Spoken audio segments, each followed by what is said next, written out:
Olá, chegamos para mais uma conversa aprofundada e hoje o material que temos em mãos é um simulado bem denso, focado em dois eixos super importantes, né, para a sociedade e para a educação no Brasil: as relações étnico-raciais, ARR, e as relações de gênero e sexualidade, ERGS. Exato.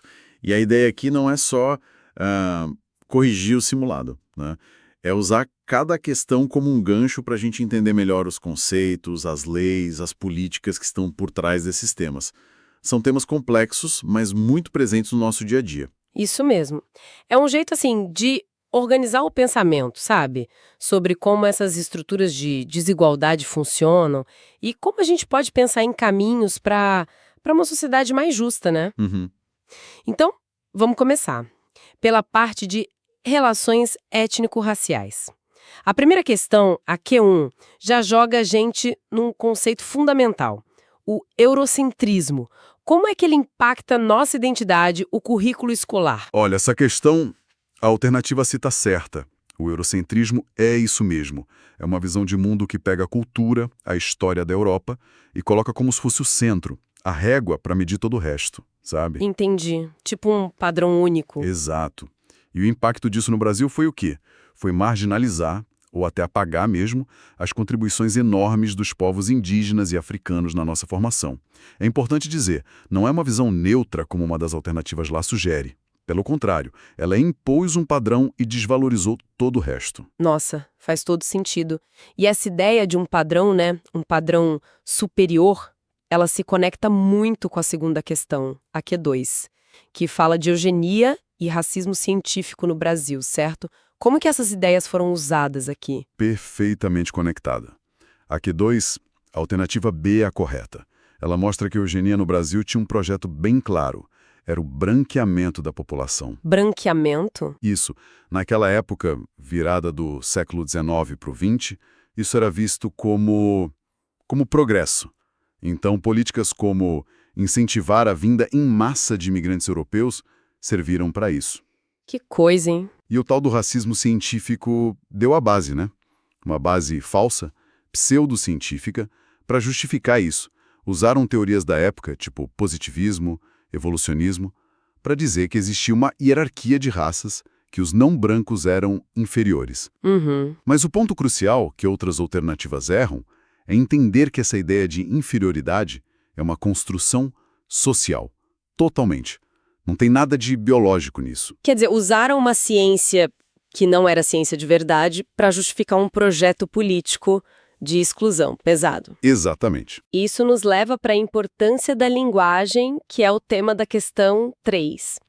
Porque essa escolha de palavras tipo escravo versus escravizado, ou o significado que negro e afrodescendente ganharam, por que isso é tão importante? A linguagem é fundamental, ela constrói realidade, né?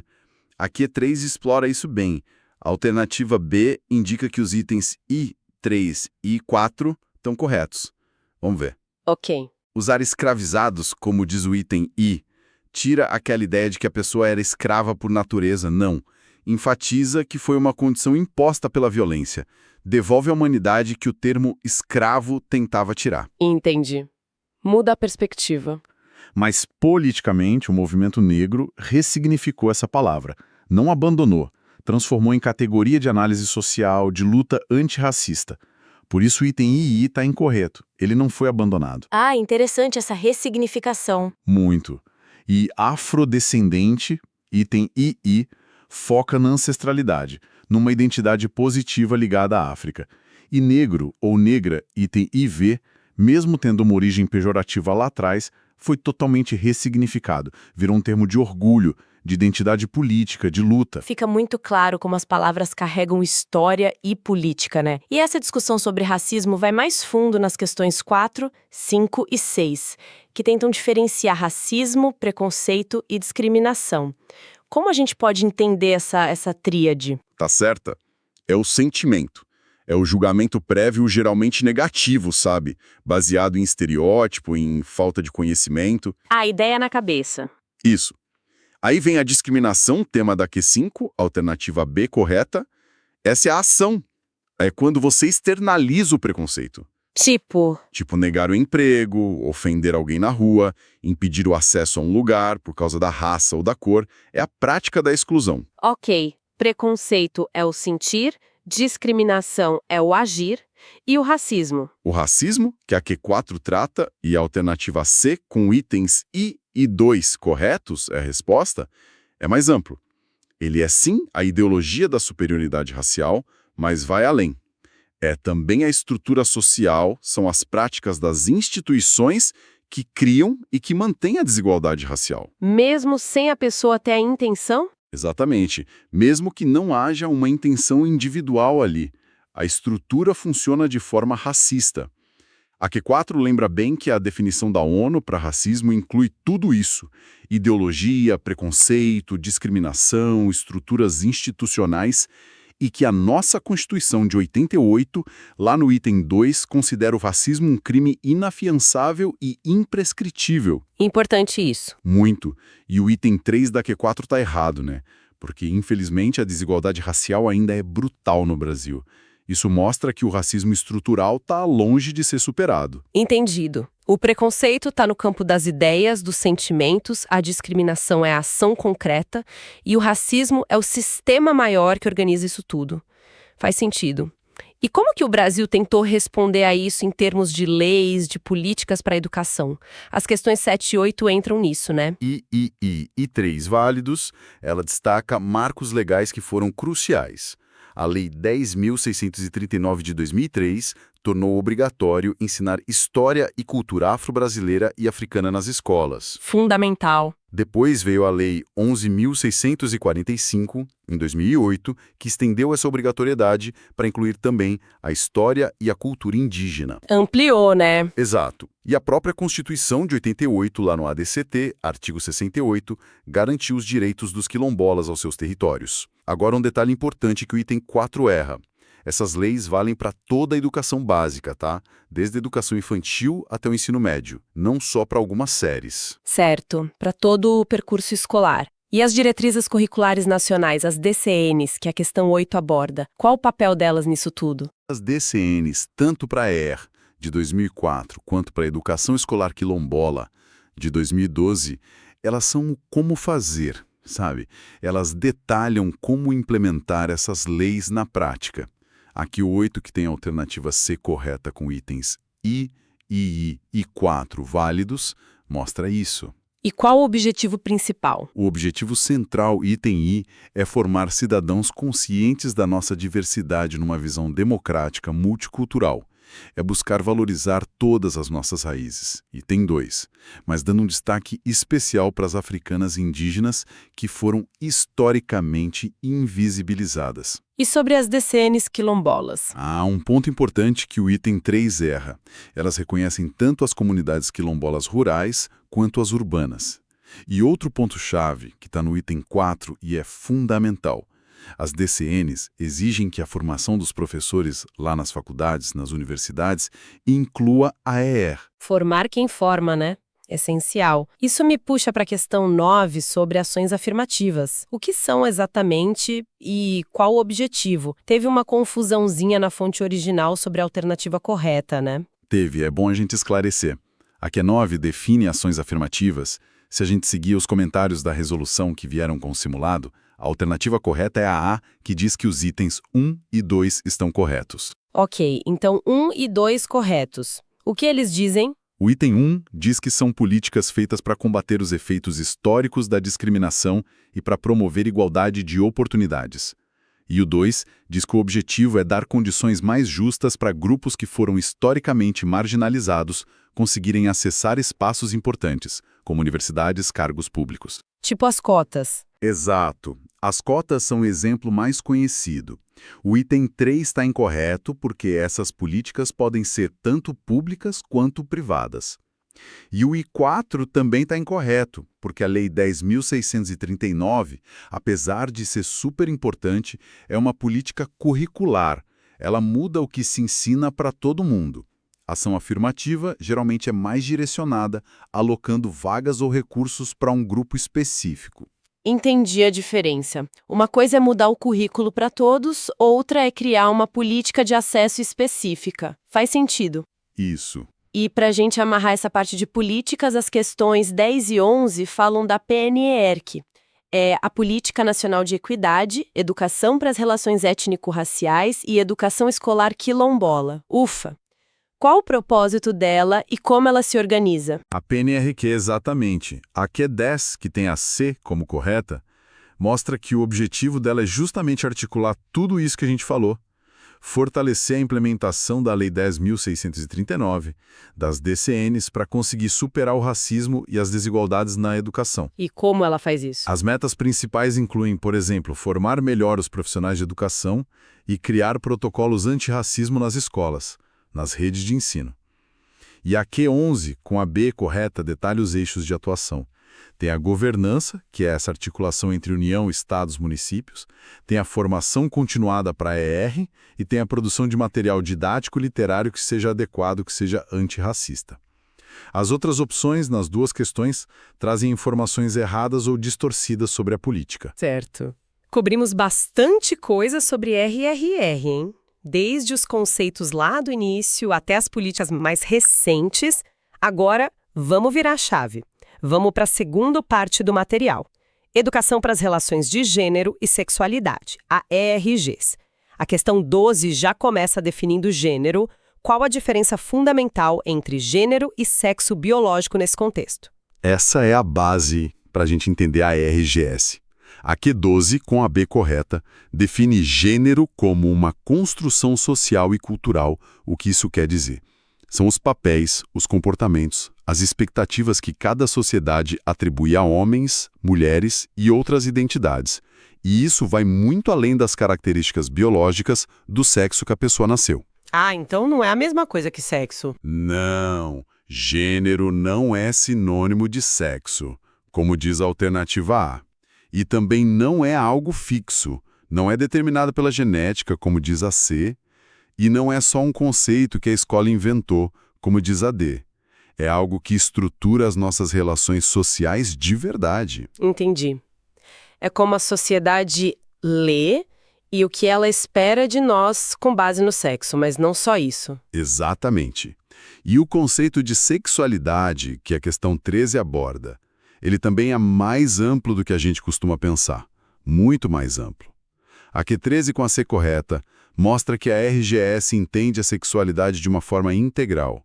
Envolve o corpo, claro, os aspectos físicos, mas também os afetivos, os emocionais, os sociais. Tipo? Inclui desejo, prazer, a própria identidade de gênero, que a gente acabou de falar, a orientação sexual, intimidade, como a gente se relaciona. Não é só sobre reprodução, como as alternativas A e D sugerem, nem só sobre orientação sexual, como a B limita. É uma dimensão bem complexa da nossa vida. E essa amplitude toda se reflete no conceito de diversidade sexual e de gênero da questão 14. Ela até menciona a sigla LGBTQIAPN+. O que esse conceito quer dizer? Exatamente. A Q14, com a B correta, define a diversidade sexual e de gênero como o reconhecimento e o respeito por essa multiplicidade de formas de viver e de expressar o gênero e a sexualidade. Então inclui todo mundo da sigla? Sim, inclui pessoas lésbicas, gays, bissexuais, transexuais, travestis, queer, intersexo, assexuais, pansexuais, não binárias, todas representadas na sigla e até outras identidades. Mas não só. Inclui também as pessoas heterossexuais e cisgênero. O ponto-chave é valorizar a pluralidade, não ficar limitando a poucas categorias, como diz a A, nem criar separações muito rígidas, como a C sugere. E é para todo mundo, não só para adultos, né? Com certeza. É um tema relevante em toda a educação básica, como a D erra ao dizer que é só para adultos. Falando em respeito à questão 15, entra num problema muito sério. A misoginia. O que é isso e qual o impacto? Misoginia. A 15C correta define bem. É o ódio, o desprezo, o preconceito direcionado especificamente contra mulheres e contra o feminino. É uma forma de discriminação de gênero que aparece de muitos jeitos, né? Desde piadas aparentemente inofensivas até a violência física brutal. E o impacto disso? O impacto é estrutural. A misoginia sustenta a desigualdade entre homens e mulheres, ela justifica, entre aspas, a violência de gênero e limita a participação plena das mulheres na sociedade. Não é algo recíproco entre os gêneros, como a sugere, é direcionada a mulheres, como a B lembra, e, infelizmente, não está nada superada, como a D erra ao dizer. Exige um combate constante. Com certeza. E qual o papel da escola nisso tudo?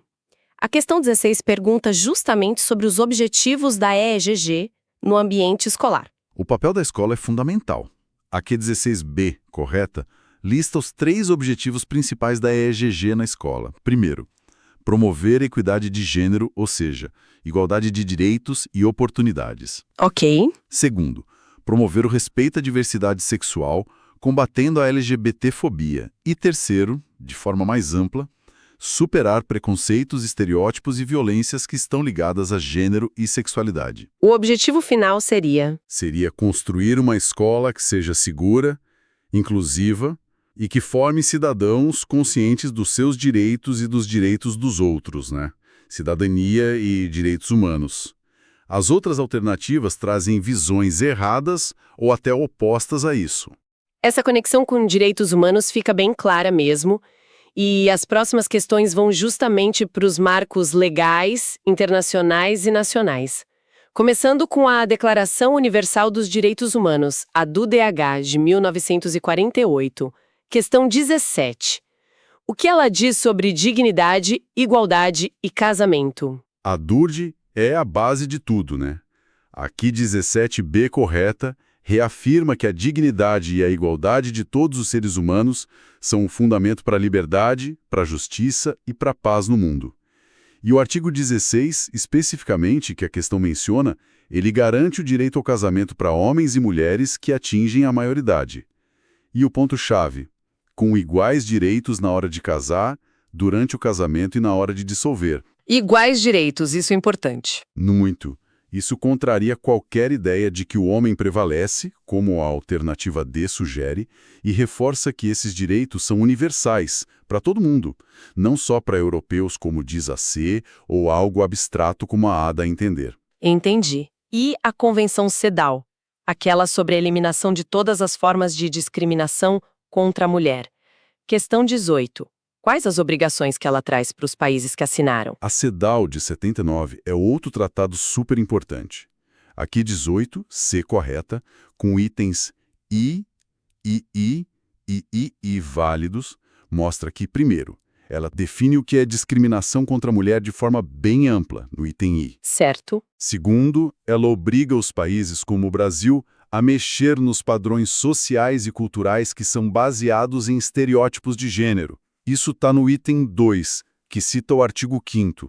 E terceiro, na área da educação, que é o nosso foco aqui, ela exige no artigo 10º, item 3, que se eliminem esses estereótipos dos currículos, dos livros, dos materiais didáticos. E sobre maternidade? O item 4 fala disso. Ah, bem lembrado. A CEDAW, no mesmo artigo 5º, vê a maternidade como uma função social, sim, mas ela prega a responsabilidade comum de homens e mulheres na educação dos filhos. Ela combate aquelas visões tradicionais que jogam tudo nas costas da mulher. Por isso o item 4 está incorreto. Entendi. Responsabilidade compartilhada. E aqui no Brasil, a nossa Constituição de 88, que é a questão 19 aborda, ela também garante essa igualdade. Garante e muito. A CF 88 é o nosso pilar.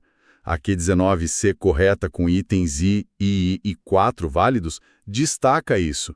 O artigo 3º, lá no item I, coloca como objetivo da República promover o bem de todos, sem nenhum tipo de preconceito. Isso é fundamental. Totalmente. E o artigo 5º, inciso I, que está no item 2, afirma com todas as letras: homens e mulheres são iguais em direitos e obrigações perante a lei. E a Constituição como um todo, item 4, é o nosso grande marco para dignidade e igualdade, e isso se conecta diretamente com a educação em direitos humanos. Ah, e um detalhe importante que o item 3 erra: os direitos que estão na nossa Constituição não excluem outros que vêm de tratados internacionais que o Brasil assinou, como a própria CEDAW. Certo, eles se somam. E a nossa Lei Maior da Educação, a LDB, questão 20. Como ela incorpora esses princípios de igualdade, de não discriminação? A LDB também está nessa linha. A questão 21, se correta com itens I e I3 válidos, mostra que os princípios da educação nacional, lá no artigo 3º, item I, incluem o respeito à liberdade, apreço à tolerância, igualdade de condições para acessar e permanecer na escola. E tem coisa nova na lei. Tem. O item 2 menciona uma lei bem recente, de 2024, que tornou obrigatório incluir perspectivas femininas e também a prevenção da violência contra a mulher nos currículos da educação básica. Além disso, o item 3 lembra que direitos humanos e a prevenção de diversas formas de violência já são temas transversais obrigatórios. E, de novo, como o item 4 erra, tudo isso vale para a educação básica inteira, não só para o ensino médio. Entendi. Além das leis, a gente teve planos específicos, né? Como o Plano Nacional de Políticas para as Mulheres, o PNPM, de 2013 e 2015. Questão 21. Quais eram os focos dele? O PNPM Q121B correta com itens I e I4 válidos foi uma tentativa importante de articular políticas. Os princípios dele, item I, eram a autonomia das mulheres, a igualdade, o respeito à diversidade. Tinha focos bem claros, item II, na educação para igualdade e cidadania, e na saúde integral das mulheres, incluindo direitos sexuais e reprodutivos. E combatia que tipo de discriminação? Combatia todas as formas, incluindo o racismo, o sexismo, a lesbofobia, além da violência de gênero de modo geral. O item 3 está incorreto porque limita isso. E um princípio importante, item I4, era a afirmação do Estado laico e o combate a toda e qualquer discriminação. Falando em abordagens mais específicas para a educação, a questão 22 trata da educação integral em sexualidade, a EIS, que é uma proposta da Unesco. Como ela funciona? E aquela história de que ela antecipa a iniciação sexual, é verdade? A EIS é uma abordagem pedagógica super relevante. A QC22B correta com itens I e 3 válidos explica alguns pontos. Primeiro, ela usa um currículo em espiral, item I. Ou seja, os temas vão sendo retomados ao longo dos anos com complexidade crescente de acordo com a idade. Faz sentido. Ela trabalha com 3 áreas de aprendizagem, item I. Conhecimentos, informações corretas, atitudes, valores de respeito, empatia e habilidades, tomar decisões e se comunicar. E o ponto crucial que muita gente distorce está no item 3. As pesquisas sérias mostram o contrário do senso comum. A EIS bem feita não antecipa a iniciação sexual. Pelo contrário, tende a adiá-la e a promover práticas mais seguras, mais responsáveis quando ela acontece. Nossa, isso é muito importante desmistificar. Demais. E ela é baseada em direitos humanos, é inclusiva, centrada na pessoa, não é só uma aula de biologia ou técnica como o item 4 erra ao sugerir. Importantíssimo. E para a gente ir caminhando para o final, os princípios de Yogamurta. Questão 23. O que são e para que servem? Os princípios de Yogamurta, de 2006, são um marco internacional para os direitos das pessoas LGBTQIA+. A Q23, se correta com itens I e V válidos, explica que eles basicamente aplicam o direito internacional dos direitos humanos que já existe às questões específicas de orientação sexual e identidade de gênero. O item 3 erra ao separar isso. E por que eles surgiram? Eles surgiram, como diz o item 2, para dar um guia mais claro sobre como proteger as pessoas LGBTQIA+, de violações de direitos que são muito comuns. O princípio básico de tudo, o item 1, é aquele da Declaração Universal. Todo mundo nasce livre e igual em dignidade e direitos. E aí eles detalham direitos específicos como o direito à igualdade e não discriminação, princípio 2, direito à educação inclusiva, P16, direito de constituir família, P24, como exemplifica o item 4. Entendi. É uma ferramenta para garantir direitos. E para fechar mesmo, a questão 24 menciona uma recomendação bem recente, de dezembro de 2024, do CNMP, o Conselho Nacional do Ministério Público, sobre escolas seguras e inclusivas. O que essa recomendação defende? Essa recomendação é muito atual e relevante para o debate.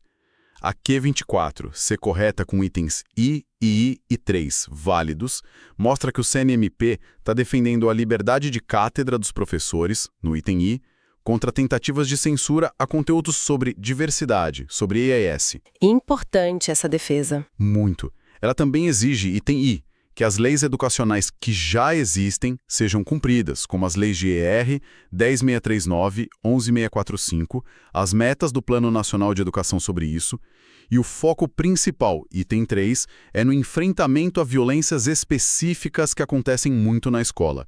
Racismo, misoginia, LGBTfobia, capacitismo. Ela promove a IAS o debate amplo, informado, e não o contrário, como a alternativa incorreta IV sugere ao falar em restringir ao sexo biológico. Ufa! Percorremos um caminho longo, hein? Analisando esses 24 pontos do simulado, mas ficou muito claro como esses conceitos todos, eurocentrismo, racismo, gênero, sexualidade, como eles se conectam e como existem leis, políticas importantes tentando garantir mais equidade no Brasil, principalmente na educação. Exatamente. Acho que a grande mensagem que fica é essa interconexão. Não dá pra gente pensar em justiça racial sem pensar em equidade de gênero e vice-versa. São lutas que caminham juntas. E educação está bem no centro disso tudo, né? Ela pode tanto reproduzir as desigualdades quanto ser um motor para transformar essa realidade. Conhecer esses conceitos, esses marcos legais, como a gente fez aqui, dá ferramentas para a gente analisar o mundo de forma mais crítica, né? Para entender as políticas educacionais, o que está acontecendo na escola do lado. Então, ter essa clareza sobre tudo isso é fundamental, não só para quem trabalha com educação, mas para todo mundo, né? Para todo mundo que quer entender melhor o Brasil e, quem sabe, ajudar a construir uma sociedade mais inclusiva de verdade. Sem dúvida nenhuma. E fica talvez uma provocação final para a gente pensar, né? A gente viu aqui, temos leis ótimas, diretrizes claras, recomendações importantes como essa do CNMP, mas na prática, no chão da escola, o que ainda falta para que as escolas consigam de fato transformar tudo isso em ações pedagógicas que funcionem no dia a dia, ações que sejam vivas, sabe? Que realmente superem as barreiras e garantam o direito de todo estudante a uma educação que seja antirracista, que promova a equidade de gênero e o respeito à diversidade sexual. Qual seria o próximo passo mais impactante para isso acontecer?